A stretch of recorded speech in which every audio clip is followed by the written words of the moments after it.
If I had to guess last February sitting in orientation how my first year of med-surg nursing was going to go, the words hazmat suit, global pandemic, N95, shield, and quarantine would never have crossed my mind.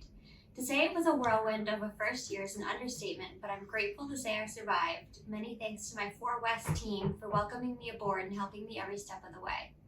A patient case I will certainly never forget involves my first terminally ill COVID-19 patient.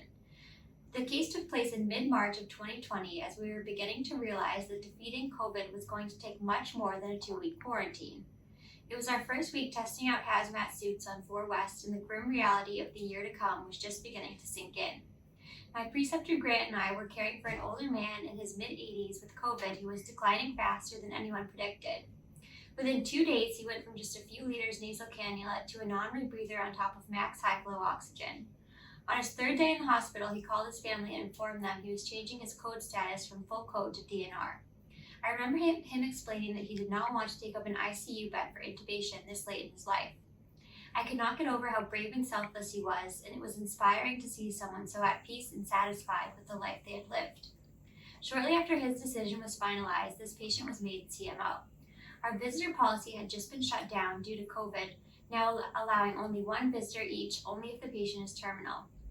After this man's son visited him, we got a call from his other kids and grandkids asking if there was any way they could say goodbye to him over the phone. My preceptor Grant and I made the decision to help the rest of his family FaceTime their grandfather. We took their numbers down and went into his room with Grant's phone. The patient at this point was too weak to move much, so we held the phone in front of him, allowing him to tell his grandkids he loved them and see their faces one last time. I remember having to explain to his grandkids how the bag they saw on their grandpa's face was giving him oxygen to help him breathe. I can only imagine how scary and unsettling we looked to outsiders like this family in our hazmat suits and masks. Luckily, all the PPE we had on hid the tears that were welling up in my eyes while being a part of this final goodbye. I never expected to have to do something like this, and the whole process of saying goodbye over FaceTime felt so unnatural and bizarre. I remember feeling angry that it had to end this way and that the pandemic was taking so many wonderful lives too early. No one should have to die alone, and this man's family should have been at the bedside with him. At the same time, however, I was glad I was able to work with the circumstances and make this final goodbye happen in some way for this heroic patient and his family.